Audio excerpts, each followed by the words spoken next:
Hello and welcome into another edition of the Sunbelt Syndicate. Not with me, it's Mr. TJ Courman, but have no fear, he will be here shortly. He had a kids' baseball game that he had to attend. I don't think he's coaching. He may be coaching, but we'll see. Definitely going to be joining us here in a few minutes as he gets back home, settled in, and on the computer. So we will be welcoming in TJ Courman, and with you from first kick to the last pitch, as always, presented to you by Don't Sleep Energy and Phenom Elite. You need energy, you need football gear. Those are your two places to go to get it. I will open it up as we start off here a little bit slower and before we get into everything that week 5 has to offer. If you've got any questions, comments to share before we get rolling in earnest, go ahead and put them in the chat and we'll cover them. But otherwise, we will get you into a little bit of the week 5 preview here as I'm totally destroying trying to share something with you guys on the screen at the moment, but don't worry, about to have that fixed in no time. Here we go. Finally, week 5 preview, as we can see Carlos Del Rio Wilson on the cover this week after a great week last week that he had against Middle Tennessee State University. I mean, really just a great game overall, and I guess that's one thing that we may be able to jump into rather quickly, but I guess we'll give you the rundown first and talk to you about what we've got in store for you in this episode. Here is the playbook for tonight. We'll have looking good. That's the teams that came out of last week performing very well, big wins. Occasionally, we'll probably have some individual performances listed within there. Haven't really had that happen just yet this year. I'm sure if we have like a quarterback who goes off for like 7 touchdowns and a couple hundred yards on passing and rushing, we'll probably highlight him a little bit further, as well as the players of the week. And Chad's jumping in saying, hey, buddy, sure did miss you in Hattiesburg. Yeah. Got the victory. The Southern Miss Golden Eagles did over our App State Mountaineers. Got a big one coming up for both teams this week. We'll definitely be talking about that in the games of the week coming up. Spoiler alert. But yeah, we'll have looking good. We'll go over to Come On Bro. We'll have the awards of the week. Haven't released those yet, so actually going to be released live on the show tonight. So looking forward to that. Again, as we mentioned, games of the week, the You Better Win category. We'll have some ones that may be questionable, but we went ahead and put them on that list for this week. Rounding it out, we'll have all the other games going on in and outside of the conference. Our newest edition in Best Bets. We had some commenters towards the end of last week who wanted to talk about betting, what some of the games they should bet on, and I'm sure there's going to be some thoughts and opinions on that. We've got them all listed as they've played out so far, and we've got some ones circled for you guys that we think may be hitting better. We'll also get TJ's thoughts on that, and we'll certainly have some of your thoughts as well. And then, as always, TJ's clip breakdown, which is usually the next segment here, but we will go on without him until we get him to join the show live with us and move on to, let's see, what do we want to look at here? Oh, you know what? Let's look at the Sunbelt Players of the Week as decided by us. Again, this isn't always going to be the same as the conference, but sometimes we'll have some that are the same, and we probably have that happen a couple times this week. Chad says he's not even just talking about the win over App State, just missing hanging out with us. So I appreciate that, Chad. I really did want to make that one work. If it was either a easier trip to fly down or a shorter trip to drive, it would have happened within that 3 or 4 hour time range. Was kind of my sweet spot. But yeah, it's more than twice that, unfortunately. But I mean, it was a good game to watch. It was just sadly not that entertaining at the end because App State could not convert in the red zone. But yeah, Chad's awesome, dude. I'm glad I met him in person. I'd seen him on a message board before the Southern Miss App State game, I think 2 seasons ago now.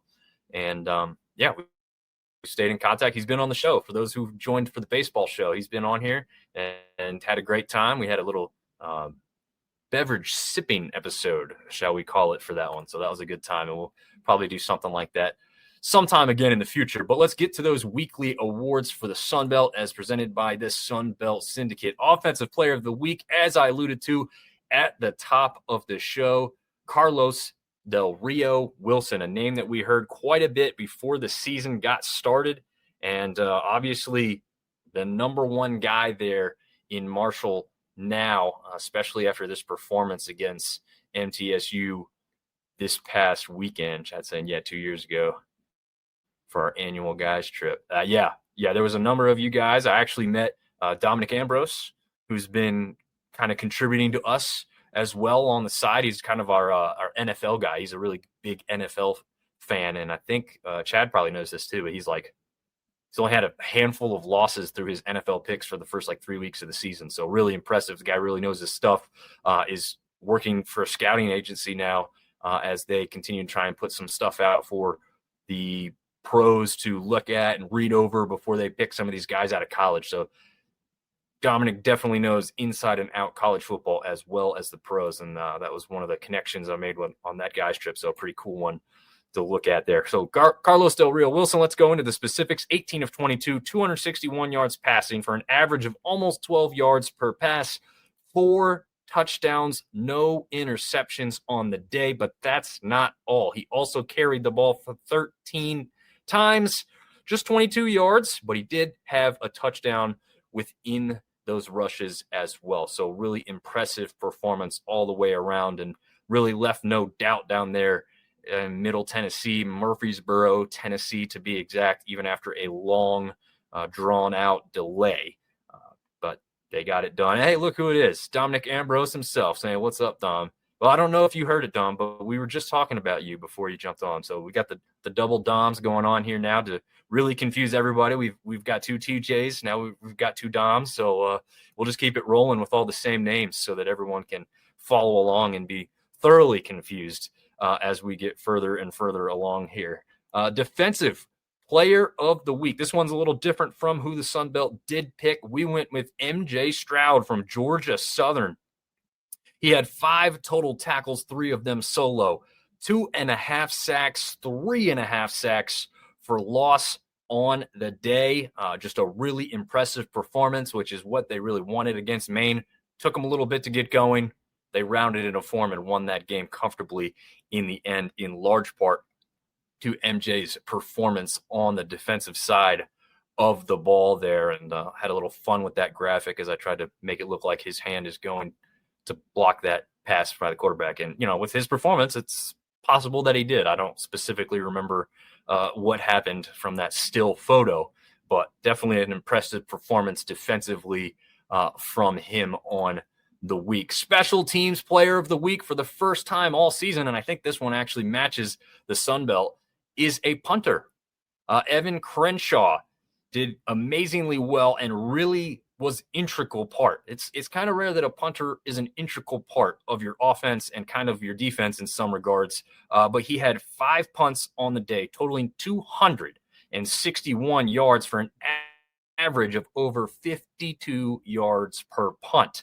But probably the biggest thing, the most important thing about those punts in general is that 3 of them were downed inside the 20, making it tough for the Buffalo Bulls to drive the full length of the field and score more points on that Troy defense.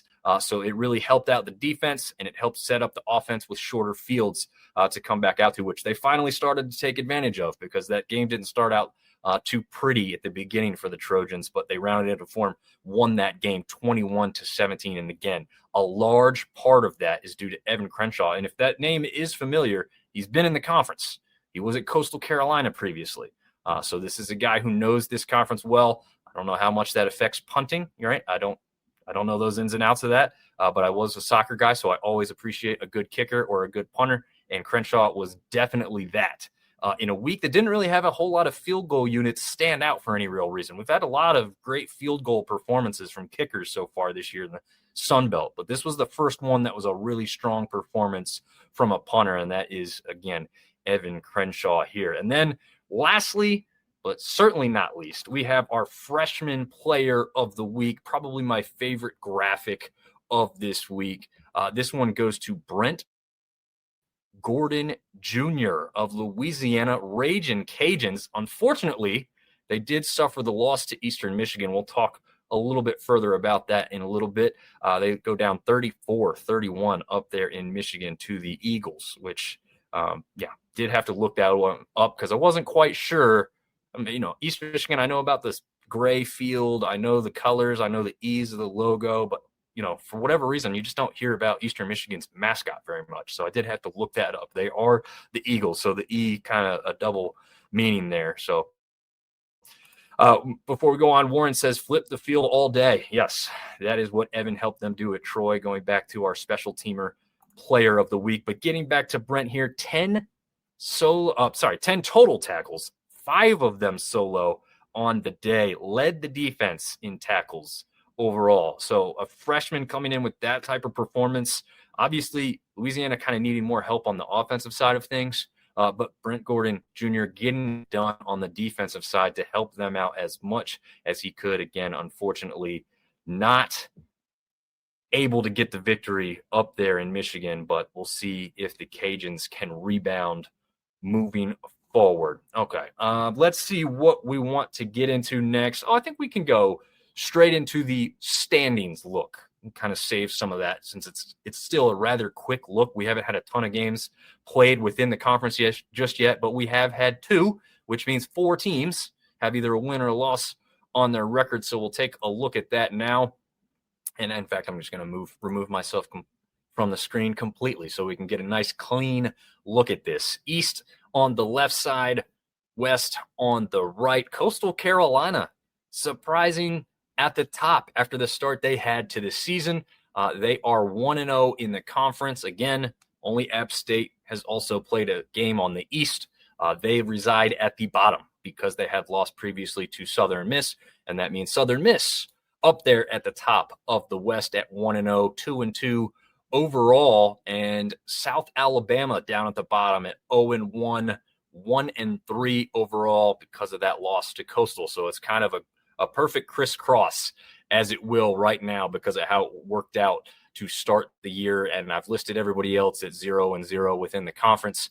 The tiebreaker, if you want to call it that at this point, it's kind of ridiculous to think that there is a tiebreaker because no one's played any other games. But for now, it's listed as their winning percentage overall outside of the conference. So you've got a couple of teams with winning records, including James Madison, Old Dominion, Texas State, and ULM once again getting started on the win column. We have a couple teams sitting at 500 currently. That includes Marshall Thundering Herd, Georgia Southern Eagles, and the Troy Trojans, the teams that are struggling out of the gate thus far. Georgia State 1-3, Cajuns 1-3, Arkansas State also 1-3, and as already previously mentioned, South Alabama at 0-1 in conference, 1-3 overall. Kind of flipping this a little bit, and you'll see if this changes a little bit more this weekend. App State at the bottom of the East, 0-1, 2-1 overall, though. So say they'd be up towards the top if they hadn't played a conference game to suffer that first loss. So we do have to mention that App State also still barely right now, but still on that winning side as we get the season started. And they've got a big matchup coming up this weekend, as we know, and we will entertain here shortly. Let's jump back and see where else we want to go before we get TJ added to the screen. Let's see. Well, let's just go over the looking good and jump right into that one.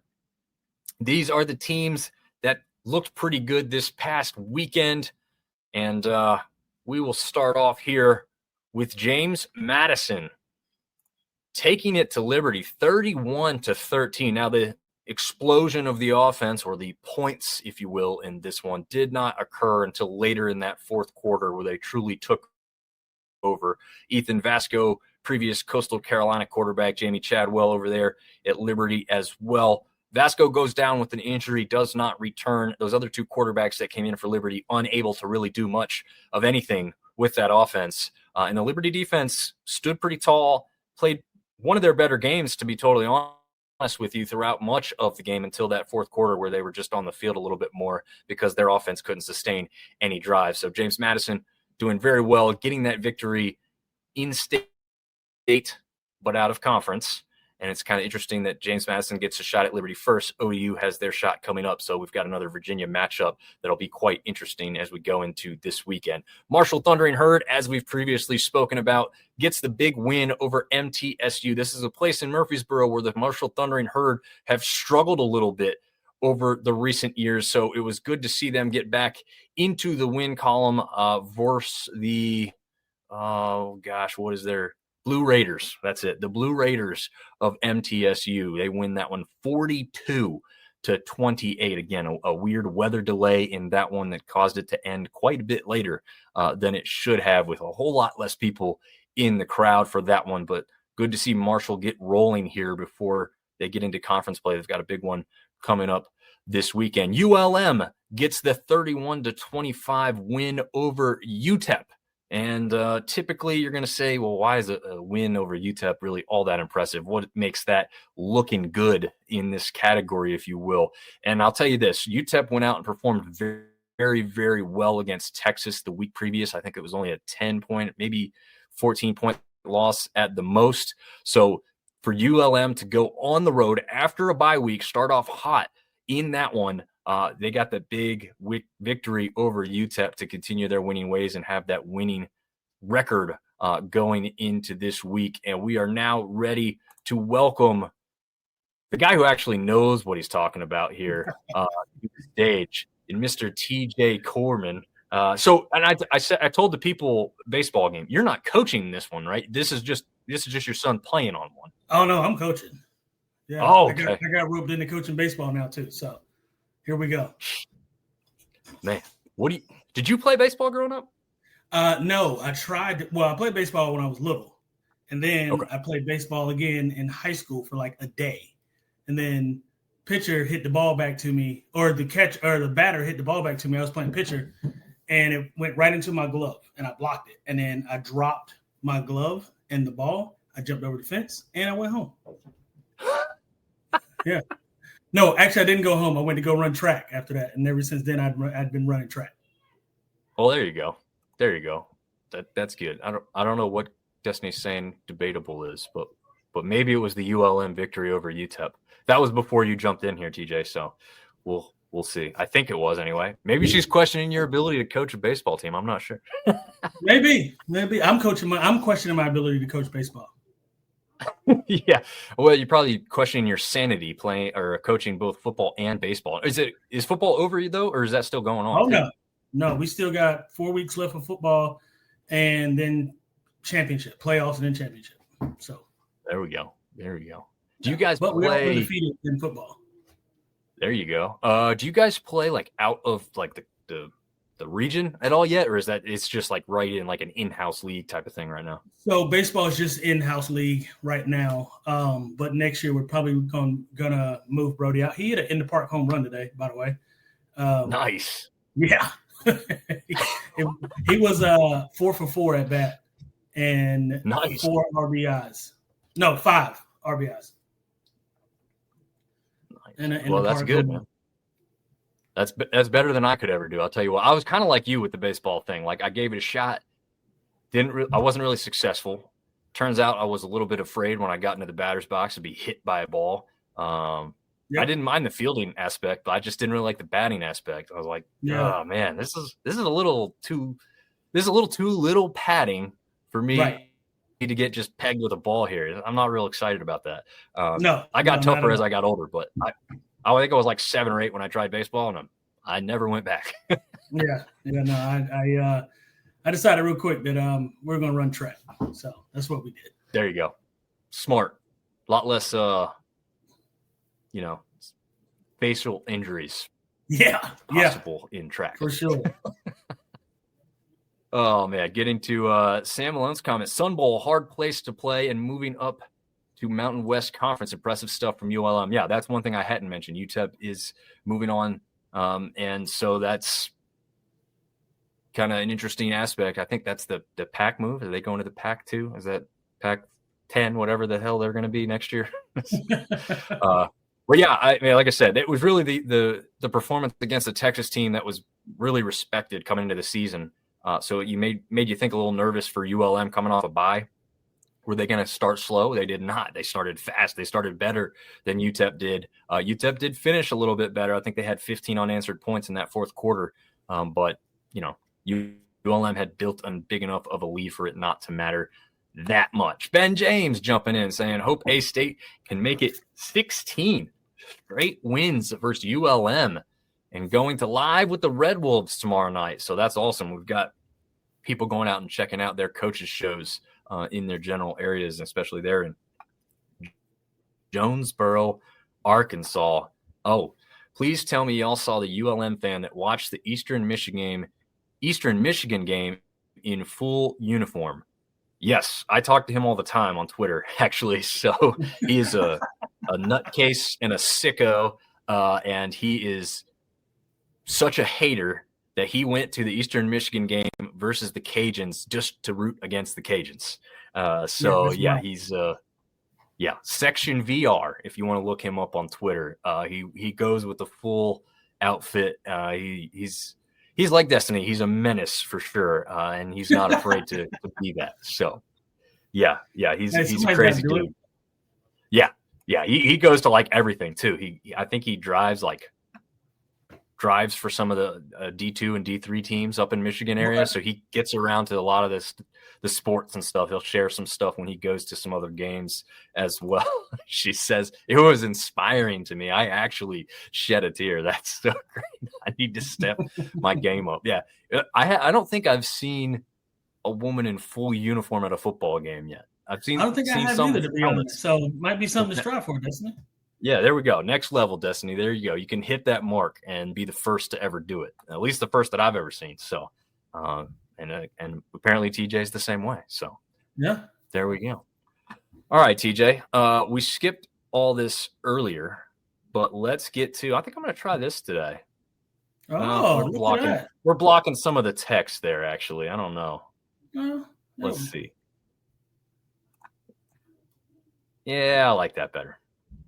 Well, anyway, your clip breakdown, and did you get to watch those videos I sent you earlier? Yeah. I went. I checked them out. Gotcha. Okay. Some pretty good clips. You said it was 2 that you sent, right? Yes, two of them I sent, and the reason is because we only had 2 on national television or network television, I guess I should say, this week. So we have this first clip here from the James Madison and Liberty game. This is Barnett throwing a screen. He just threw a screen to DeGeneiro. I think I'm pronouncing that correctly. Is it DeGeneiro? I think it was DeGeneiro. DeGeneiro, that's it. DeGeneiro. And I'm Italian. I should get that. Well, I'm Irish when you look at me, but I'm Italian in last name, so I shouldn't mess this up, but I already did. DeGeneiro goes in motion, but Barnett throws the opposite way to Wayne Knight. So we'll take a look at this again in full speed as always first, and then we'll have TJ talk about it. So DeGenero's there in number 11 for those that see him. He's the one that's going to go in motion. He just caught a bubble screen before this. Maybe that helps TJ set the scene here for you guys. Yeah, so when you get a guy who's already making plays, there is obviously a key. But the one thing I want you to check out here is how quickly that tight end gets out on that I think it's a safety or corner. He's supposed to be an edge protection, but the tight end gets wide, and he gets wide in a hurry. And that's what makes this play go. Otherwise, if he lets, I think that's 5 or 6, 6 the outside linebacker, if he lets him get outside of him, that play's going nowhere, right? So you're going to watch, I believe the safety is going to come down, and you're going to have outside leverage. There he is right there. Boom. Outside leverage. Now, he didn't necessarily get him hooked on the outside, but he gave him just enough space on the outside to turn it upfield. So it was a great block by the tight end who buzzed out really, really quickly. And he not only did he block him, but he also gained ground while he was blocking and gave his back a place to go with the football. So, and it's hard running those bubble screens when your bubble screener or your outside leverage blocker is already at the tight end spot. It's hard getting out there because the leverage isn't necessarily created. You've got to create it on your own. And they did a really good job of that. And the back read it well, got outside, even though he didn't get him pinned, but it was still a great effort by the running back. So, yeah, great play, both the tight end and the running back. Now, I will ask you this. Let's watch the tight end. Yeah. Let's watch this tight end one more time. A little bit of a hold. I actually thought this play might come back. What do you think about this as someone who's done this? Look, man, they can call hold on every single play. But, yes, he is grabbing him up by his shoulder pads and jersey. He didn't – the problem is the safety didn't sell it enough. Yeah, throw your hands up, man, while the play's going on. Make the quarterback or make the ump make a decision. Yeah, it's definitely some holding. When 11 comes across here, a lot of the defense seems to be drawn to him. Is that because possibly he just got the ball in the last play, or what kind of advantage do they have trying to put the guy who just made the play in motion, if any? So the only advantage really in this scenario is you get to read the defense. So you see now that safety's walking down. There's nobody following 11, so it tells you right now immediately you got zone coverage, right? So when you got zone coverage on this play, it's actually a much easier throw or much easier play to make against zone because you don't have somebody immediately attacking that running back. So really the only thing that 11 tells you when you're running a play like this is what kind of coverage you're going to be in. So when you got that kind of coverage, it gives you a good opportunity to get that outside leverage because your corner is going to be dropping back, and based on where the leverage of that safety is, he's going to have a good opportunity to steal that edge. Gotcha. I like it, man. Our second clip of the night comes from the Georgia State versus Vandy game again. Unfortunately, we like to run this off YouTube TV, no free ads. Give us some free YouTube TV. But this one is from a game that was 70-21. Did they get 21? I think they did. 70-20. No, it was 21. Yeah, it was 21. It was 21. Okay. Finley hands the ball off to Rashad Amos. There's an audible at the line before this play, though. What does a run like that do for a team in this environment? And we'll show it to you again. Full speed first time, and we'll slow it down. Yeah, so you've got what you're going to have is a really good blocking kind of a zone run type scheme. And the running back's going to hit it backside. And he's going to run for a nice game. But what you really need to see is after contact, what the running back does after that, because it's a great individual effort past the blocking that he has. So here, zone read, missed tackle at the line of scrimmage, and now it's just individual effort. Now it's all about just grinding and getting extra yards. I mean, that play right there, 0-0, that play pumps you up no matter where you are. I mean, that calls the dogs, because what it essentially lets everybody know is that we came here to play. But if you can look right here, like I said, there was a missed block and it was a missed tackle that ended up happening at the line of scrimmage, which is what sprung the play. But you got wide here and you've got somebody up on the linebacker. Linebacker whiffs, corner whiffs, safety whiffs. Linebacker comes back again. He almost whiffs, grabs him. It could have been a horse collar, to be quite honest, because he grabs him by the back of the jersey and pulls him back a little bit. But these are the kinds of runs. Now, granted, score ended up being 70-21. But if you can break this kind of run off against a Vanderbilt, who's ranked 20th in the country, imagine what you can do in conference. So it should give you some life. It should give Georgia State a lot of life and let them know that this can be done on a regular basis. But it was an excellent run. And like I said, outside of the initial block at the line of scrimmage, a lot of this was individual effort. And that's the kind of running that you want from your running back. It's a good-sized boy, too. Yeah, he's definitely big. He's going to be a monster when it comes to conference time. Like you said, this is one. And the guy before this that drew a lot of coverage, and he had a couple great plays in this game, Ted Hurst for Georgia State. If you're unfamiliar with the name, get familiar with it, because like Sam says, he's going to be playing on Sundays. He's not undersized as a wide receiver. I don't think he's quite like 6'5". Let me see if I can pull up how tall he is, but he's a good-sized receiver who's not going to need a whole lot of help when he gets there. And Destiny, just to go back to this, she says she doesn't mean the uniform as far as full gear goes. She just means traveling to hate watch in person. Yeah. So you got to have a lot of hate in your heart to travel just to watch somebody lose. Yeah, no, there's no joke about that. That's for sure. Oh man. Let's see where we were. Oh, one thing I want to get to before we go back to the graphics here. And I purposely didn't touch on this at all until you got on here, TJ, but obviously we know the loss of Sean Clark, the former App State head coach. We've got an article on the website, sunbeltsyndicate.com, talking about his career in football and also about what he meant to some of the people with some of the comments that they've shared about him as a person, not only just as a football coach. TJ, I know you obviously didn't get coached by him specifically, but you know that atmosphere, you know how much a coach can mean to players. So I don't know if there's any, I know I'm putting you on the spot here without really any fair warning, but I'm sure you have some thoughts to share on the subject at hand. Yeah, absolutely. I mean, it's always a tragedy when something like that happens. I mean, I don't want to go in too much into detail because I don't want to give any false information, but from what I hear, it's just kind of one of those things that just happened. And it's unfortunate.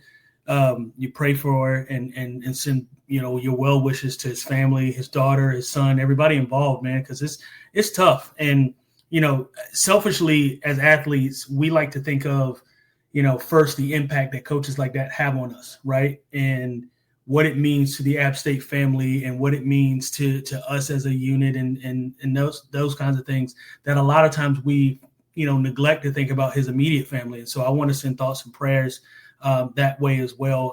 Obviously, it's a community thing, man. We talked about this so many different times that when you're on that mountain, all you got is us, right? Like it's literally just us.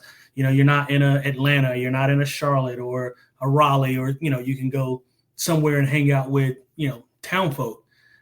It's when you're at App, you got your guys on the team, or you got your people that wear black and gold with you, whether they're students, whether they're other athletes on other teams. And so when something like this happens, I don't want to say it hurts more, but it's a little different of an effect because, like I said, it's such a tight-knit group at Appalachian State because the school is the city, right? It's just, that's all that's there. And so everybody knew him, and everybody that did know him, they loved him, didn't have an unkind word to say about the guy. And so I'm really just I'm torn up about it, man. I'm hoping that his wife can recover and their family, and us here at Appalachian State will be praying for you guys. Yeah, absolutely. I didn't have much of an interaction with him. Unfortunately, we never had him on the show as we work towards getting more coaches and athletes on the shows from time to time. But I did get to talk to him one time. Well, 2 times technically.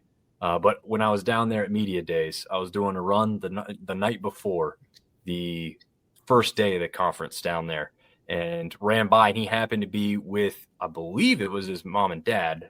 And they probably either were coming back from dinner or about to go to dinner, but they were just outside the hotel where the Media Days was being held. And I just said, "What's up, coach? See you tomorrow." And just quick thing, right? Like, I don't want to be that guy who's like, hey, I mean, I'm all sweaty, right? Like, no one wants to shake someone's hand. Right. So it was just a quick thing. And I could tell he had no clue who I was. But he was like, he either was surprised that someone in New Orleans recognized him as a football coach for App State, or he was trying to figure out who the hell I was. And maybe it was a little bit of both. But he still was like, oh, hey, see you tomorrow. He still like acknowledged everything that I had to say, wasn't like taken aback and ignored me. So the next day when I saw him, we were, I think, both at the table to get food or something real quick.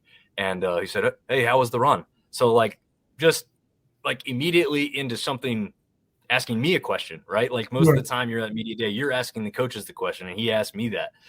So it was pretty cool. Like, just treated you. That's what I've put out on social media when I had something to say about it, was didn't treat you like a stranger. Anybody could ignore you. These coaches have a lot of things on their mind, a lot of other important things that they could be doing, but he literally looked at me and talked to me like he knew me a little bit. So I appreciated that interaction. It was very small. It was very minor compared to a lot of other stories you're going to hear. But it was just another little example of what Sean Clark, or who Sean Clark was as a person. And so I just wanted to share that little tidbit again, all as minor as it may be on the blip that was his life. But it was a little interaction that I got to share at one point in time. Yeah. But It's awesome. yeah, it's the little things, man. It's the little things it is. that, they say, Coach Moore used to tell us all the time, people might forget what you do, people might forget what you say, but people will never forget how you make them feel. And he's the kind of guy that made you feel like you said, you weren't a stranger. He wasn't too big for the program. That's for sure. No, definitely not. And that's, you always hate how things end, but you know how hard of a job that not just football coaches, but college athletics, the people that are in charge of programs of any sort, whether it be an individual sport or like an athletic director, it ain't always easy to keep those jobs these days. So unfortunate how it ended, but just thinking about his family and everything that they're going through, there's tons of places to go to support them monetarily if you feel the need to do so. From a conference perspective, I know we can make a bigger dent in any of those medical bills or anything that is going to come up for that family to have to worry about in the future, now that Sean is not around, unfortunately, anymore. With that, we will get back into the football. We've covered the looking good. Sorry, TJ, I went ahead and did that without you. No, that's fine. I didn't want you to wait for me. I was out here watching the son hit home runs.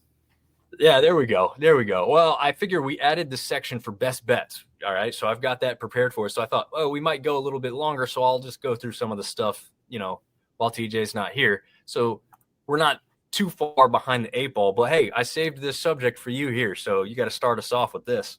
Yeah, come on, bro. These are the teams that you got to get it together. We need you to come on. So. Yeah, absolutely. Here we go. And a nice little shout out from Mr. TJ O'Sullivan, our head editor, lead editor, and Mr. Everything when it comes to the website, over there in the background, throwing out some comments there. Okay, well, Ben James, your team is here. And we'll start with them since you say you have no words for how A-State played against Kennesaw. They went down 21-0 in the first quarter alone. Yeah, that was weird. They went down 21-0. I mean, TJ, I'm kind of like Ben. Like, I don't really know how to explain that. If you had like a fumble or an interception where they returned it for a touchdown real quick, and then they got two other ones on like long sustained drives, okay, that's not what happened. This team just didn't have it at the start of the game. I don't know. Have you ever been involved in a game where you went down 21-0 real quick in the first quarter like that? Oh, I mean, LSU maybe. That's about it. That's true. Senior year at LSU. How about what would be an equal game, right? Like that one is understandable. Back in those days, FCS versus a power team, not altogether shocking. Obviously, for App State, it's thought to be a little bit different. But this is a team, these are two group of five teams. These are two teams that came in with, relatively close records to one another, with, the history of those records early part of the season, showing that this should probably be a really competitive game. And I think we even talked about probably being a really competitive game before the season started. Before the week started, but this did not turn out to be that way. So were you involved in like any conference games where this kind of thing happened? No, I can't think. I mean, I don't know that anybody jumped out on us like that. I mean, we were solid defensively all 4 years that I was there. I can't imagine. I can't think of any time where we just. Now, I will say against JMU my junior year, they jumped out on us. We were up 21-0 at halftime, and they came back and beat us in the second half. But apart from that, nobody jumped out on us like this. That was different for sure. Yeah, I haven't gone back and watched every second of that one or anything because of how it played out. The Red Wolves did come back and performed very well the rest of the way, but unfortunately, that 21-0 hole is what ultimately did them in, and they lose down there in the outskirts of Atlanta. I guess Kennesaw is not really in Atlanta, but it's pretty darn close there. Sam's got a good, first of all, TJ's saying, shocking loss. What are you trying to say about my Chanticleers? But yeah, South Alabama, shocking loss to Coastal. I think it's because of the pedigree coming in, right? Coastal didn't have an offense. Defense was okay, but offense just wasn't performing. And you got Jaguars playing at home in Mobile, Coastal's offense not firing on all cylinders. Yeah, to me, it was a shocking loss. I expected the Jags to kind of almost like cakewalk through that game. I don't know what you thought exactly, TJ. Yeah, I expected the same thing because, Coastal hadn't been looking good. I mean, they hadn't looked good really the first 3 games. Really, I mean, they had nothing to write home about. So I did not expect them to jump out on South Alabama the way that they did. So I guess in a way, hats off to Coastal, but almost like a head scratcher for South Alabama. Not something I expected at all. Yeah, I just Sam saying it was a 14.5-point favorite. So shocking in all caps. And I would agree with that. It was just something that I don't think anybody saw. It didn't seem like Vegas saw it either. No, not at all. Zach said, Dad Hudson for Heisman. Okay. Maybe not. I know he's joking with that, but yeah, of course. Oh, man. And Ben saying after A-State plays ULM, they get 2 nationally televised games, 1 home and 1 at South Alabama. So that will be interesting. Sam's got a good question. What was more surprising, South Alabama loss or the Arkansas State loss? I'll go with South Alabama. You say Arkansas State? Yeah, I didn't expect. I mean, Kennesaw's decent. They're a decent football team. I mean, they're not bad, not a bad team at all. Based on the trajectory of where A-State was going, this to me was a head scratcher. Okay, fair enough. Ben agrees with you, but Ben probably would agree with you because Arkansas State is his team. So he was pretty shocked by that one as well there. But that's not all. We still had Georgia State to talk about, and we saw that play early on led to a field goal for the Panthers to start off with a 3-0 lead over Vanderbilt. And you're thinking, all right, I know it's early, but look, this is a half decent start for a team on the road against a number 20 ranked team in the SEC. Right. And then Vandy woke up, and it was 21-3 in a blink of an eye. And by the end, they had 70 hung on them by the Commodores. So, look, I don't think offensively it was too bad of a game, really, for the Panthers. I mean, obviously you want to score more and you want to be more competitive, but defensively, even against a number 20 ranked team, to have 70 points put up on you is not good, right? No. It's never good. Anytime you get past 50, you start to think, hey, man, take it easy. Like you start to think about your family. Once you get past 50 points, you start thinking, hey man, mom and dad are not gonna. I gotta call somebody. Somebody's gonna call me and text me and tell me some stuff. You don't want to get 50 hung on you. You certainly don't want to get 70 hung on you. That was, and another team that did that was Indiana. I think it was last week. Against the Illini. Yeah. And that was even worse because they were both ranked. Yeah. A team that was ranked in the top 10. I think Illinois was number 9, right? It was 8 or 9. I can't remember, but they did not play like an 8 or 9. You get beat 70-21 or 70 to anything.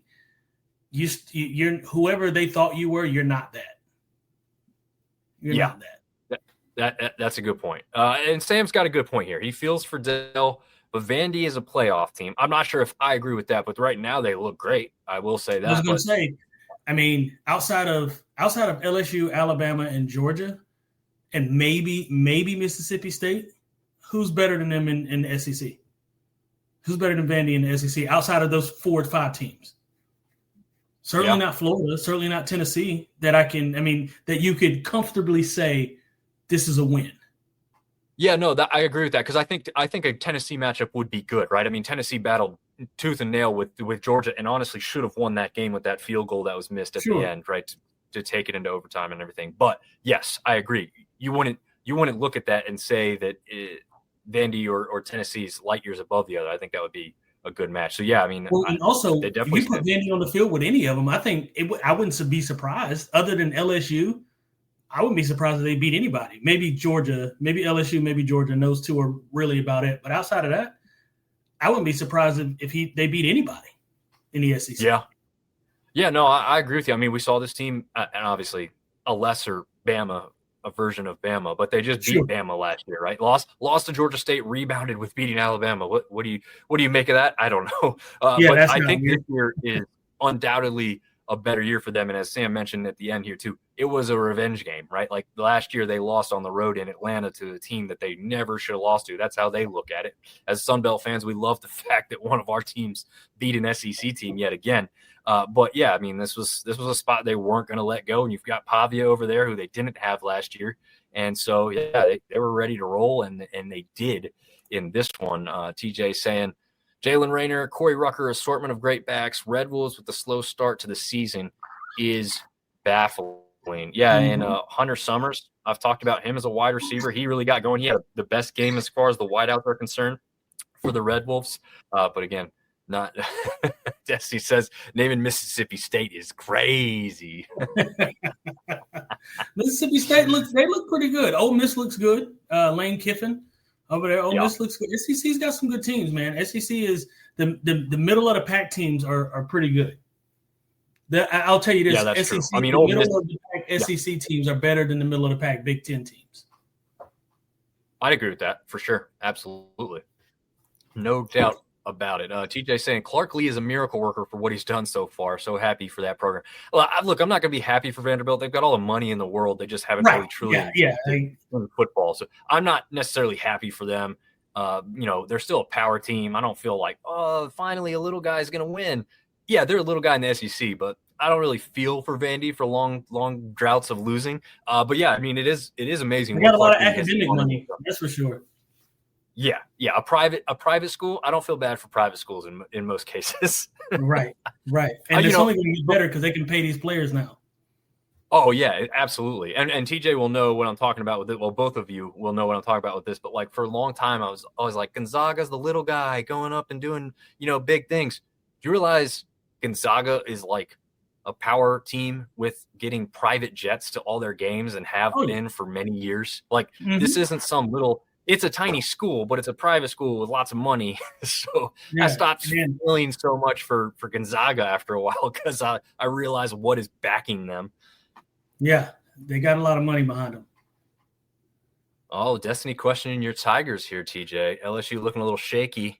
Haven't seen a convincing win over anyone except Southeast Louisiana, but it's Southeast Louisiana. So it is a good point. Yes and no. A win is a win in the SEC. Because really, if you look at it, I mean, yeah, they barely beat Florida, but on any given day, Florida could beat just about anybody. You know what I mean? So, and yes, Florida got beat by South Florida, and then they beat Clemson, which is turning out to not be a great win. Nope. but they did beat Clemson pretty convincingly. So, we'll see how it goes, how it plays out. But yeah, TJ making a comment there again about they've been a laughingstock in the SEC for a long time. But yeah, again, it's hard for me to feel bad for anybody that's in the SEC or the Big Ten, even if they've been a loser for a long period of time. I don't mind seeing them win. Don't get me wrong, but I'm not really cheering for them either. Yeah, I'm not either. Ben's bringing up more SEC. We got to get off the SEC here in a second, but he's glad Memphis beat Arkansas.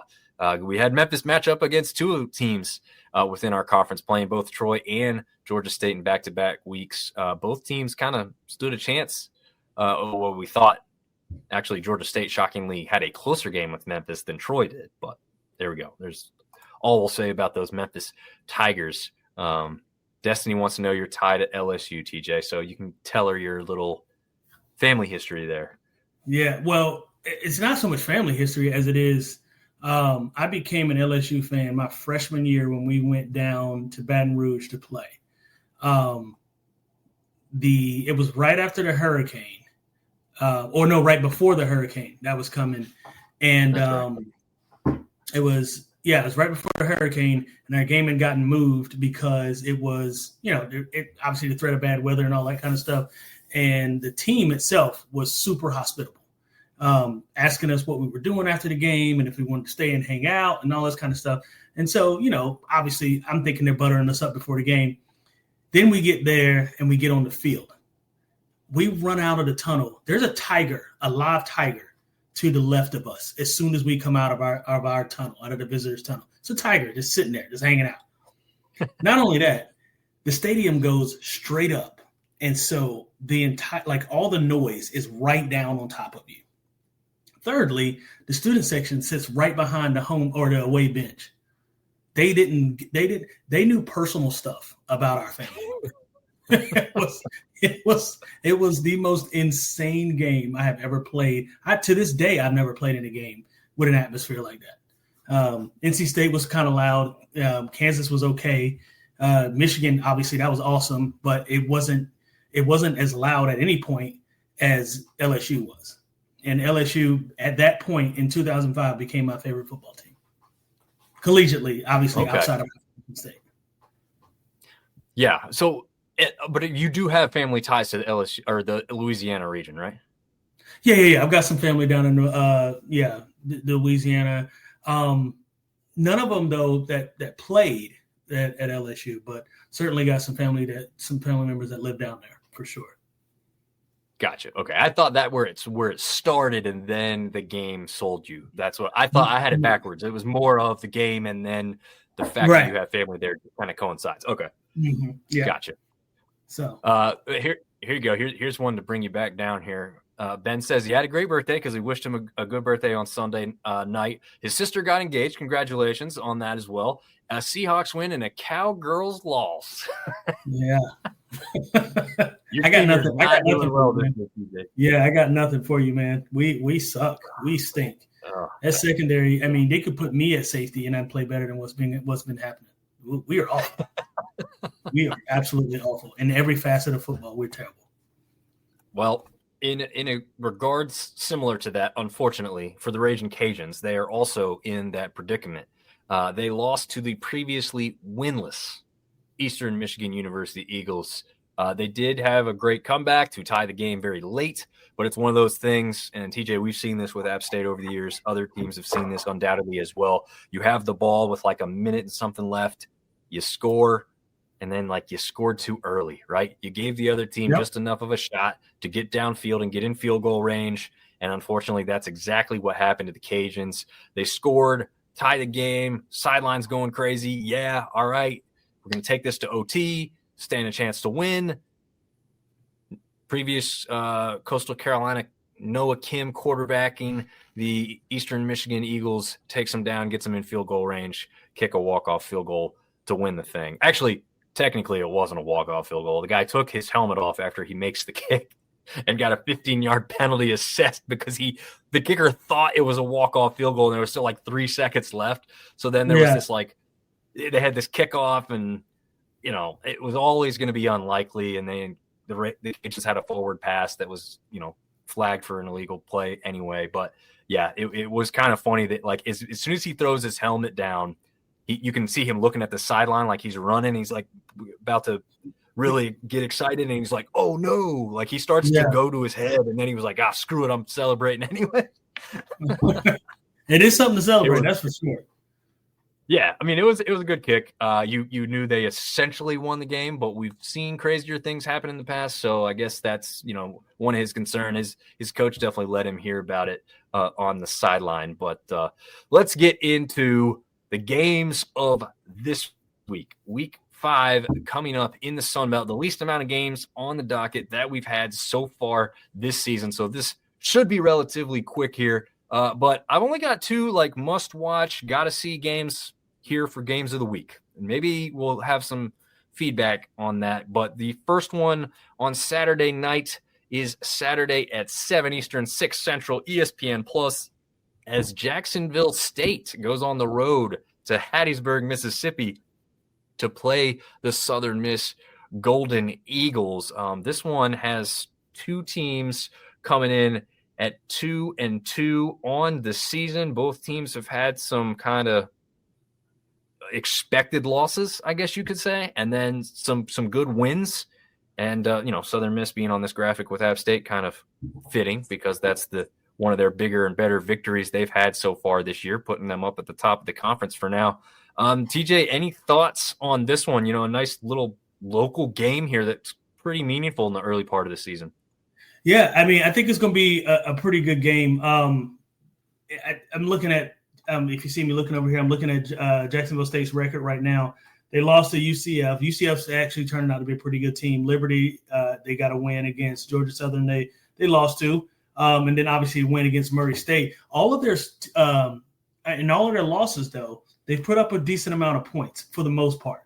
And so, it's one of those things where it'll depend on if we can get the same. Now, all that said, I was going to say if we can get the same team that beat Appalachian State.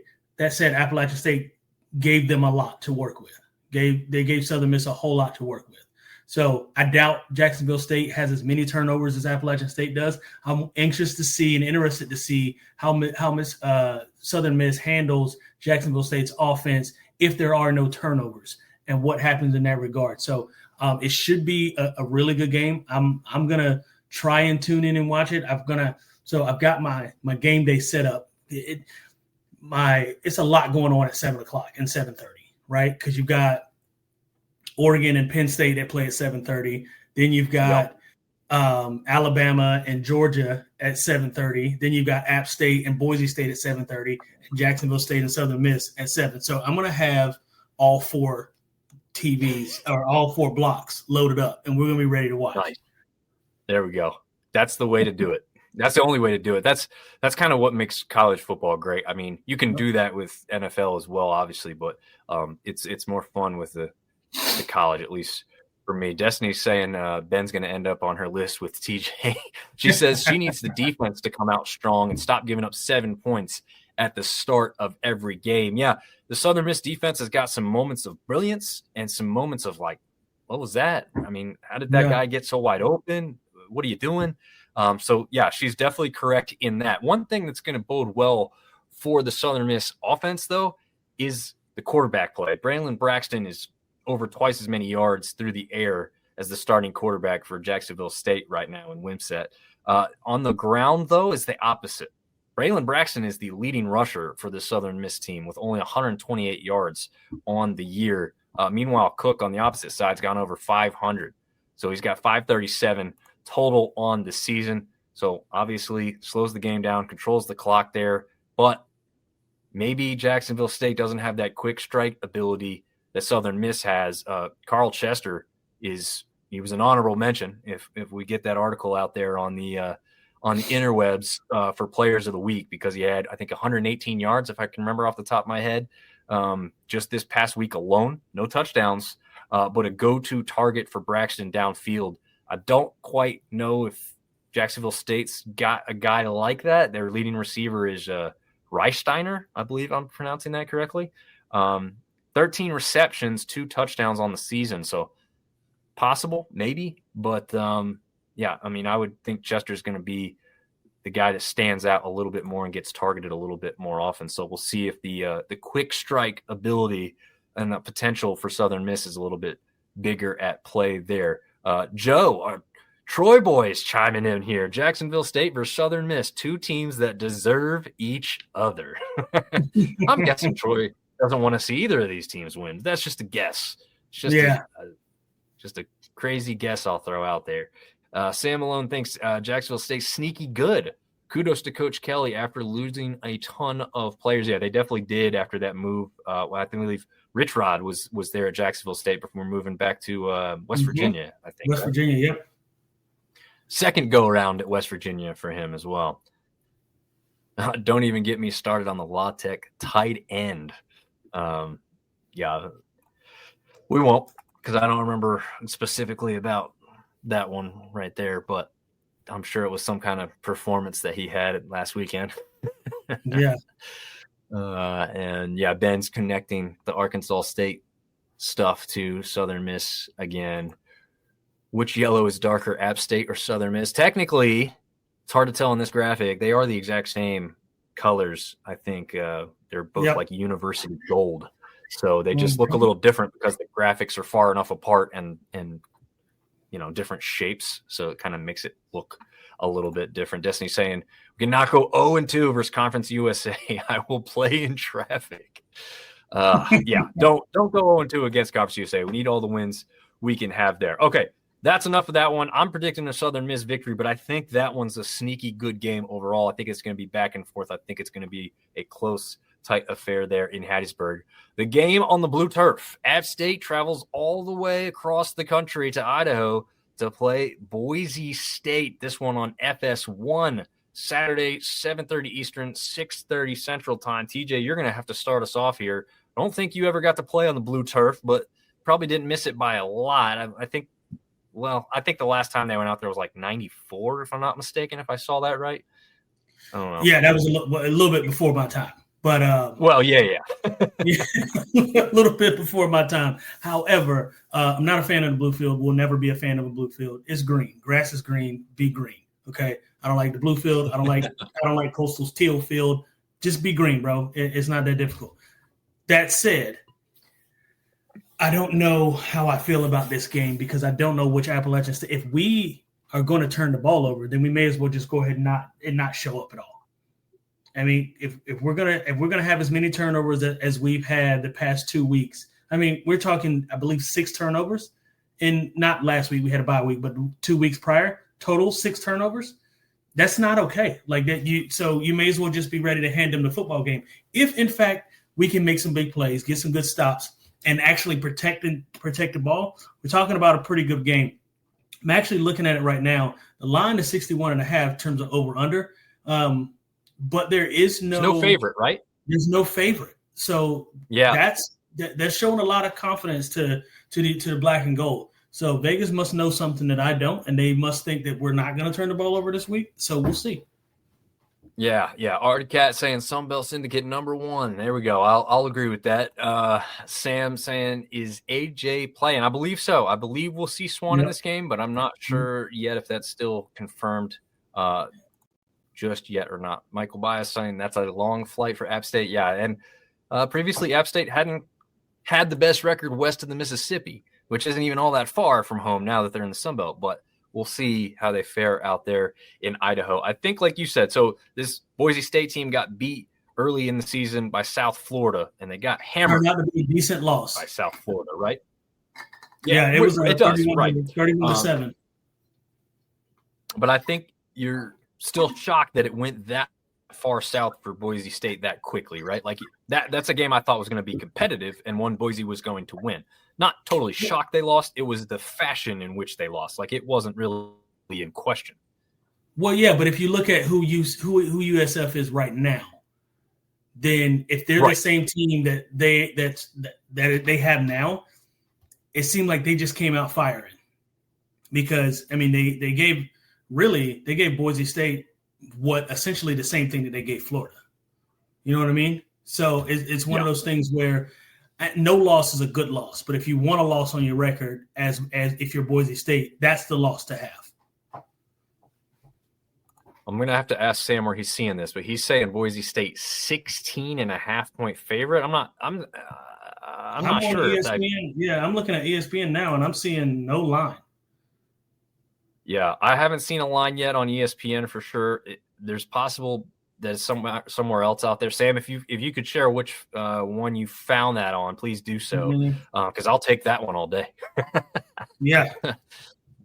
Shout out to the G5 Goats. Yeah, I mean, I agree. Boise State, ever since they've been up this level from the FCS, they've been the #1 team, and there's really not a lot of doubting that. I know other teams want to be up there, but they've been the most consistent for the longest period of time. So that's why this is a big one for the Sun Belt and specifically for App State as well. So, look, Boise State then rebounds.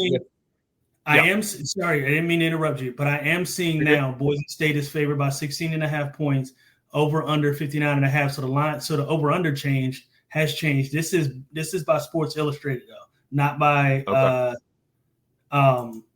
ESPN. So I don't know. I double digit spread seems like a lot. 16.5 points. I mean that's 2 touchdowns and a field goal essentially. I'm hammering that line. Yeah. And I'll tell you why I would too. I would put that on our best bets. It's not on there because I used all of them from ESPN just to kind of be consistent. So that one for us won't have a spread showing, but I would take that in a heartbeat, and I'll tell you why.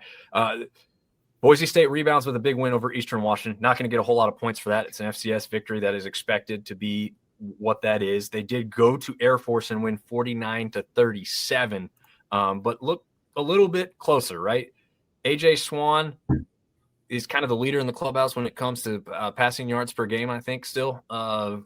Obviously only playing in 3 games and not even full 3 games since he got knocked out in that game against Southern Miss. I do expect him back this week, but we'll see how that goes. Dominick is a rushing phenom. He's one of the nation's leading rushers in per game average.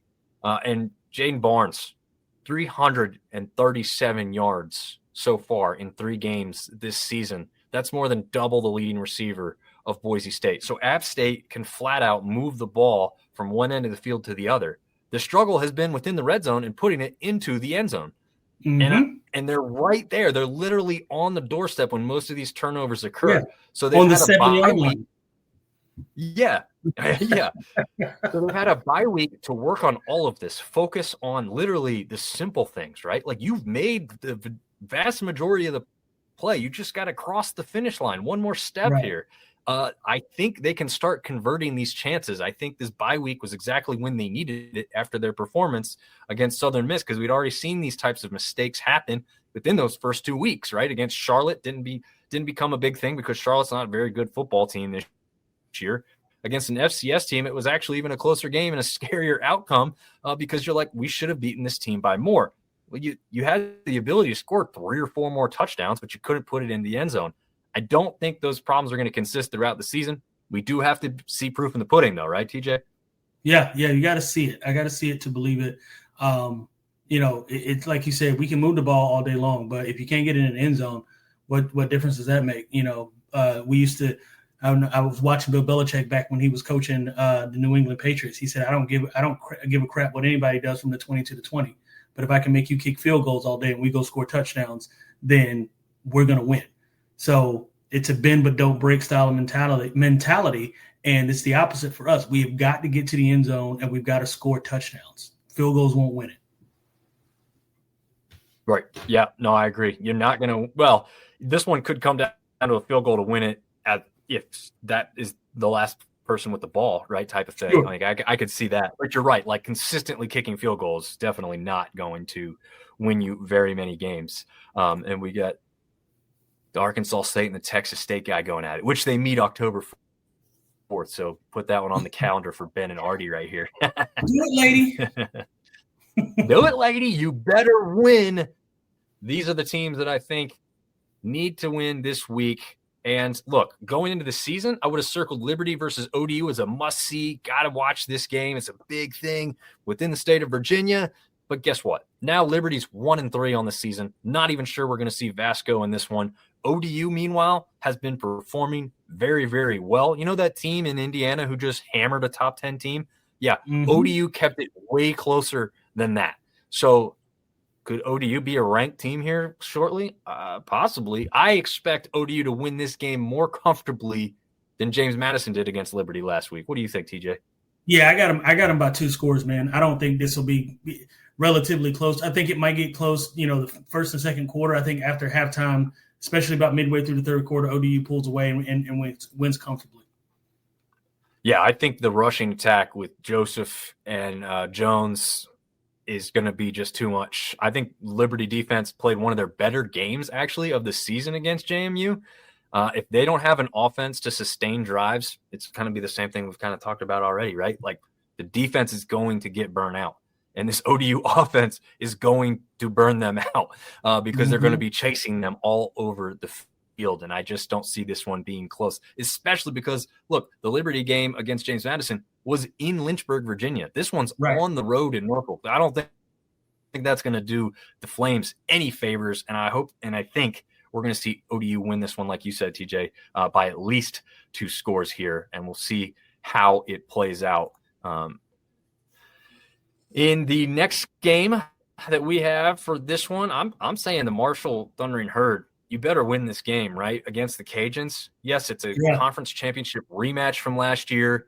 The storylines of Marshall having this big Exodus not having a great start to the year, but now they're rounding into form. Now they've got their number one quarterback, and the Cajuns are still without theirs, and they haven't had their big wide receiver step up. And, oh, yeah, guess what? Number one wideout now out for this game as well. So they're really going to be leaning on that rushing attack, which they do have a 2 or maybe 3-headed monster if you consider Blanco as part of that. But I just don't think the quarterback play is there for the Cajuns, even playing at home. I expect Marshall to win this one rather comfortably. Maybe not 2 scores because maybe Marshall's still working on some things too, but I don't see any reason why the Herd shouldn't win this one, right? Yeah, Cajuns don't look – they're not the same Lafayette team that we're used to seeing. My hope, I really don't have a dog in the fight. But like you said, Marshall is in a position where they kind of don't have a choice but to win this game. And I will say this. Vegas is giving Cajuns a lot of respect because the line's only 1.5 in favor of Marshall. So, Marshall has got to show up. And like you said, they need to win this game. Yeah, I'll agree with you there. I just I don't see it from the Cajuns. I mean, we're just vastly wrong about what you and I, TJ, both had them in the Sunbelt Championship game, and I'm already wanting to change that pick. It's not looking good for us. I'm gonna try to ride the wave at least till week 5 or 6, but it's not looking good. I mean, 6 or 7. Sorry, we're already at week 5. Yeah, that's true. Yeah, I'm already out. I'm off that train. But you're right. I mean, it was a pick we made, so I'll just be wrong. And then rounding it out, we've got some games that aren't really games of the week. They're not ones that we expect teams to win necessarily. But we do have 2 conference games within this slate. But the first one, Saturday at noon on ESPNU, actually. South Alabama looks to rebound after that Coastal Carolina loss against a 4-0 North Texas team. Mm-hmm. TJ, this one is expected to be ugly in favor of North Texas. They are playing at home. Is there any reason to think South Alabama jumps up and surprises the Mean Green here? Let me give you guys some numbers real quick. And so we already went down the fact that North Texas is 4-0. In their 4-0 wins, they've scored 51 points, 33 points, 59 points, and 45 points. South Alabama's got no shot. No shot. This might get ugly fast. This might get bad quick. As a matter of fact, let me check and see. I know we're gonna go over what the best bets are, but yeah, I mean it's a 2-score line, 12.5 in favor of North Texas. So listen, North Texas has been putting a beat down on people, and it's not been competitive really, quite honestly. So I mean, if your lowest scoring game is 33 points, you can score the ball. So yeah. Did they have any big wins in those 4 games? I can't remember off the top of my head. Was any of those big schools that they've gone up against? Let me tell you. I mean, Western Michigan, Lamar, Washington State. They beat Washington State 59-10. Jesus Christ. Oh, wow. Okay. Yeah, and then they beat Army 45-38. Army's no slow lead. So, and Army was pretty darn good last year as well. But yeah, impressive wins over Washington State and Army. Like I said, Western Michigan, I'm not impressed. And really, Western Michigan was, held them pretty close. It was 33-30, last second field goal. But then, you got Lamar, who's I think is an FCS school. So, that's expected. Yeah, I mean, the Army one's also, like you said, really – Army's a top 5 rushing team in the country right now. Yeah. Navy is above them as one of the schools, so that's kind of cool to see those 2 teams continuing to have success in the rushing attack because that's their strong suit. As we know, throwing the ball is not their strong suit. Right. No, for sure. Oh, man. Yeah. All right. So conference game, Georgia Southern matching up with James Madison, ESPN Plus, Saturday, 1:30 Eastern, 12:30 Central Time. These 2 teams have gone back and forth a little bit here. Georgia Southern has won the last 2 games in Statesboro, but James Madison won the last game in Harrisonburg. This is the second matchup to make it, even 2-2 in recent years. All the previous matchups were in the FCS days. So I didn't lean too far on the history of those because they're just so far in the past. But I don't know. Does history continue? And Georgia Southern seems to hold true at home. Do you think they lose on the road here in Harrisonburg to the Dukes? Yeah, I think they lose. I don't think they lose by 17.5 points, but I think they lose. I don't. JMU's look pretty good. They looked pretty good last week. They've got an excellent tight end, and they've got a couple guys like we talked about, number 11 at receiver. He's going to be a ball hog. He's probably going to be playing on Sundays. And I just don't see Georgia Southern matching up. Now, like you said, it's been back and forth, and I could be wrong, and anything can happen, which is why we play the game on Saturdays, right? That said, though, if based on what my eyes have shown me, I think I got JMU in this one. Yeah, I would take JMU for the win. We'll get to it, but I might take the over because I don't know if the defenses are going to be able to stop much of each other. But we'll see because that's interesting. Tyler's talking sports. For those App State fans tuning in, they'll be at the Oregon State versus App State game next weekend. I will be there for sure. Not sure exactly when I'm getting there yet. I think these guys will probably be there before I do because I've got a 3-hour journey to do Saturday morning. But definitely going to be there at that game. So if you are a fan of college sports at all, definitely check out their podcast. They also go live video-wise, and then they do the audio version for the next day, and they do a great job. They're really fun to watch and interact with. Good guys over there, both of them named Tyler. That's why it's Tyler's Talking Sports. Nice. So, yeah, cool dudes for sure. TJ, are you going to the Oregon State game by chance? No, I'm not going to be able to make the Oregon State game. We'll still be having football happening here, so unfortunately, no. Gotcha. All right, just checking. Ben's asking what a Warhawk is. Artie Cat saying ULM had a good upset versus UTEP. You could look at it as an upset, I guess. Ben saying it really isn't an upset. Yeah, I thought those two teams were pretty even. But let's talk about the A-State versus ULM game. So ULM coming in, they're still not throwing the ball all over this game on ESPN Plus, 3 Eastern, 2 Central time. But they're running the ball successfully. The defense is holding pretty strong. A-State just, to me, has more question marks. I want to lean ULM here. I think we'll see the spread here in a second. I think it's like a 1.5. So it's really tight, though. I think the reason you see this line tight, even when you look at it and say ULM should be the better team, but just by a little bit, is because ULM doesn't have that quick strike offense. So if A-State can put up a quick touchdown or two and ULM's just chasing, that's going to make it really difficult for them. But then you have to question what we've talked about already with Arkansas State, right? Consistency. Who are they really? Do they show up on time? I think there's too many question marks for me to feel comfortable not only in who wins this game, but what the spread would be and any kind of like money line on this thing. What do you think?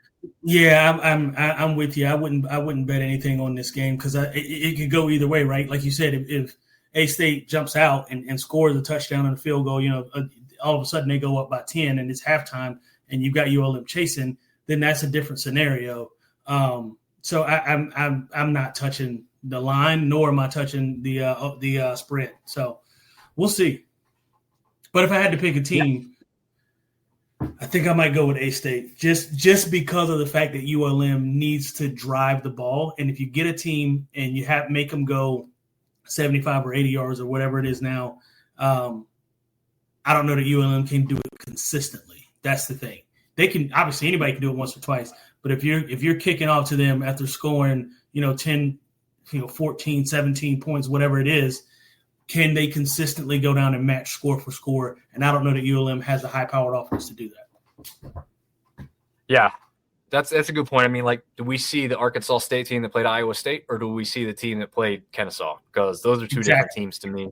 And that, like you said, I'm not touching this one with a 10-foot pole. And speaking of that, we'll get to our best bets segment. Again, this is the first time we've done this. Let us know if you like it, love it, or hate it. But we had enough people that wanted to see this last week. And TJ, I've taken the liberty to circle some of these things because I thought you might agree with me. But we'll see as we run down. So UNT, North Texas, favored by 12.5 over South Alabama with a total of 62.5. That is the line as it stands right now on ESPN Bet. If you have the app, again, this is not us necessarily trying to make you money. These are the things we might pick to be a little bit safer in that regard. I didn't put anything circled on this one. I'm hammering the over. Okay. Absolutely hammering the over. I mean, hell, North Texas might hit the over alone by themselves. I mean, they're scoring. They're averaging 48 points a game. Even if they score 40, I got a pretty good hunch that South Alabama can score at least 22. If they've scored 40, then it's probably 35 or something at end of the third quarter, start of the fourth, which means they're going to call the dogs off, which means South Alabama's going to have some opportunities to score again in the fourth quarter. So I'm certainly hammering the over here. Good point. Yeah, I mean, if they're trying to stage a comeback and throwing it all over the place to do it, and Davenport can do it. I mean, again, that loss to Coastal was a little bit surprising there. All right, let's jump down. Georgia Southern, again, we've already talked about a lot of the specifics in some of these games, so we'll just talk more about the lines here. JMU 17.5. Not sure if I'm comfortable with that. This is one that I'm taking the over on, 57.5. JMU defense, pretty good, although, I don't think they saw the best offense in Liberty last week, especially in that second half there. I think the Georgia Southern offense is the stronger suit here. I don't think Georgia Southern's defense is all that great. So I see a lot of points on the board, more of a shootout, kind of like the Tyler's Talking Sports here, saying the same type of thing. JMU over Georgia Southern, and they think offensive shootout. And I agree with them on this one. What do you think, TJ? Yeah, I agree as well. Both teams can really score the ball. Like you said, the 17.5 that's a lot, but certainly the over is what I'm taking on this as well.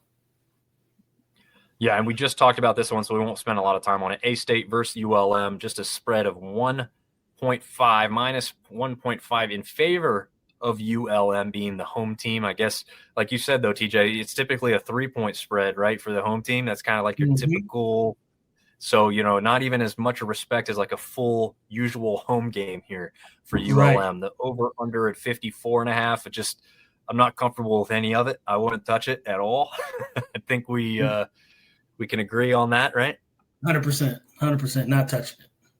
Yeah. All right. So Liberty versus ODU. Now, I did tentatively circle this one, right? Like, I think ODU can comfortably win this game and agree with the odds makers in that sense. 16.5 is a little like a lot. high. That seems like a lot. It is a little high for me, yeah. But I went ahead and circled it because I felt more comfortable in that one than the total 52.5. I just wasn't sure what we're going to see there. I don't know. Maybe you feel more comfortable or not comfortable with the 16.5 point pick. Yeah, I think 16.5 is, essentially that's 17 points. I don't think that – are they 17 points better? Yes. I don't think they'll end up being 17 points better because, again, even if it gets to the point where they're up by that much, probably going to be in the fourth quarter, starters are probably going to be coming out. So – maybe 14 points, maybe 13 points, maybe 10 points, but 17 seems like a lot. Yeah, it does seem like a lot. A little bit maybe on that, not a lot of it. We want to say my scientific point of view on your money aspect there for that one. Artie Gadshan, North Texas stinks. Have you ever seen the classic football movie North Dallas 40? One of the best sports movies ever. I know my dad's seen it. I know he's always had me try and watch some of the old school movies that he likes. I know I've heard a lot about it. I've never watched it from start to finish. I'm sure I've seen portions of it. But now that Artie said this, he's our movie connoisseur of stuff we either haven't seen or old school movies. I need to write down all his recommendations and be sure I go back and watch it. TJ, you're more of a hard-nosed old school football guy. Have you seen North Dallas 40? I have not seen that. I just actually today's the first time I'm even hearing of it. Oh, okay. I know I've heard of it. My dad's like an old school movie connoisseur as well, so I just need to get on the ball and watch some of those. I've never watched We Are Marshall all the way through. I've seen parts of it at different times. I got to watch that one. Yeah. I got to get that one. Jacksonville State versus Southern Miss. I didn't touch this one. It's 3.5 point favorite for Southern Miss as they are the home team and a total over under of 55.5 as it stands right now. You touching anything here? Nope, not even close. I wouldn't touch it with a 10-foot pole because I don't know which team. I don't know what team we're going to get because, like I said, Southern Miss. I know they did a number against Appalachian State, but we gave them 3 turnovers. So, is that going to be something that Jacksonville State does? Who knows? I don't know. I can't call this one. Yeah, and then. Southern Miss last week outperforming statistically La Tech, but then still lost the game by 10 points. So I'm with you. I just don't I don't like this. Too close for me to say you should or shouldn't do anything. App State versus Boise State, as we said, ESPN not currently having a spread on it. But what'd you say you found? And Sam probably found in the same spot because it's the exact same 16.5 points. Yeah, I'm looking at Sports Illustrated, and it's got 16.5 points, that's insane. That's a lot of points, man. I don't know. Yeah, I don't know about that. A lot of points. To further sell App State covering that spread, right? Because it's favoring Boise State. So take App State in that one. At least I would tell you, and I think, TJ, you're agreeing, right? Like take App State in that one. 100%. Yeah, yep, okay. The reason I would do that is look at Boise State's offense. It's not necessarily the offense of old. Their wins, although Air Force being not bad, Eastern Washington, I don't really know. They scored 7 points against South Florida. I'm not saying App State is South Florida's level. They're not. But their defense has been performing very well so far, right? They've had some close games, but it's not because the defense has allowed teams to score a ton of points. Southern Miss should have won a lot more comfortably against App State had it not been for the defense, because the defense was stopping the offense for Southern Miss. It was the offense on the App State side that couldn't get things done. But again, they're moving the ball downfield consistently. You've got to think at some point that's going to click over. And again, if it hadn't been for the bye week, I may question, do they have enough time to fix these things, go over them? The fact that the bye week came when it did, I think you're going to see this App State offense put up a lot of points. And I expect Boise to be able to put up a decent amount as well. So, I just don't think this one's going to be a 16.5 point difference. I'm with you. I agree 100%. Take App versus against the spread 100% of the time. 16.5 points. Outside of North Texas, I don't see anybody up here beating anybody by 16.5 points. So, yeah, I agree. Sam's saying just a weird spot for App State. Can be convinced either way on how they come out and respond. Yeah, that's true. I mean, they are traveling pretty far, and they are off the bye week. So, are they a little rusty? Because if you're rusty and you're chasing, we've already talked about that. Not a good spot to be in, especially against a team like Boise State who has the pedigree that they do. The last one here, Marshall versus the Cajuns, the Sun Belt Championship rematch from just last season. But again, we know these two teams are vastly different from that entry last year. Although Marshall did win that game comfortably down there in Louisiana. So that the players that do come back for that repeat game do have experience in that atmosphere and will not be afraid to walk into Cajun Field. And I think, as they should, claim a victory. So I would say I'm comfortable with Marshall at just a 1.5 point favorite here. Yep, I'm with you. I'm comfortable with Marshall 1.5 point favorite. I think it'll be a close game, close home game, but I do think Marshall has the ability to go in there and win. I like the point total being under 52. I like that as well. I would take both the 1.5 and the under 48 points. I would take both. Or the under 47.5. Next week, we'll do a better job of getting together before this, and we'll have the one circle that we both really agree on. Might be 2, might be 5 some weeks, might be 7. And we'll just kind of see. And then, if someone actually puts it together. I like this segment. I'm a gambler, so I like to look at stuff like this. So this is I like this too because we're doing it, but I do think it's a cool segment. Right. Well, I'd also like to look, and when maybe going forward, if we continue to like this one a lot, I like this one a lot too. It gives us a different aspect to talk about some of the games. Maybe even put some different places if the line's quite a bit different in one than the other, right? Like a lot of places are going to be very similar, but if one's like a 10-point difference, like make note of that because that could sway how we think. But, that's a lot of services to go through. We'll see if we have the time to put that together. Could be an interesting aspect. But there are some of your best bets. Mark it down. If you play a ticket with some of our picks and you win, just let us know because that'd be kind of cool if someone, makes out pretty good after listening to these Sunbelt Syndicate experts over here. Going back to Artie's movie recommendation. Gritty movie, guys. TJ, you might lose sleep. Numbing injections into knees, etc. 70s style player. I can't even read or write. Reply, but you went to the University of Alabama.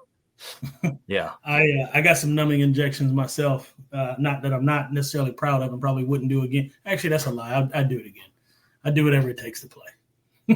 Yeah. Yeah, I would too, man. I mean, I I wish wouldn't I want my had son to do gotten. it. I wouldn't want my child to No, do it, but I there you certainly go. did it. Yeah, there you go. That's a smart play. Smart play. Sam says, TJ, you might be onto something. Where are the points coming from? UL need a strong showing. They are in a desperate spot. That's no doubt about that. Again, missing your number one quarterback, missing your number one wide receiver, not going to bode well in a rematch from a championship game from just last season. So, all right at almost perfectly an hour and a half in here, TJ. Any last final thoughts to tell the people before we get out of here? No, just bouncing back to Sean Clark and making sure you guys keep him and his family in prayer. If you believe in that sort of thing, if not, certainly thoughts and well wishes. Life is short. Hug the ones you love. Tell them you love them. We don't know when our last breath is. We don't know when our last moment is, and not to be all melancholy and dramatic. But these kinds of things put life into perspective, right? Take advantage of the moments that you have. Love the ones that love you, and don't spend so much time holding grudges. Don't take life for what it is. People are going to be people, and don't expect them to always be perfect. So love on each other, hug on each other, and let's get closer as a nation. Yeah, absolutely. I'm not going to add anything further to that because it was beautiful said. We will see you guys next time. Thanks for tuning in, and enjoy a week of football.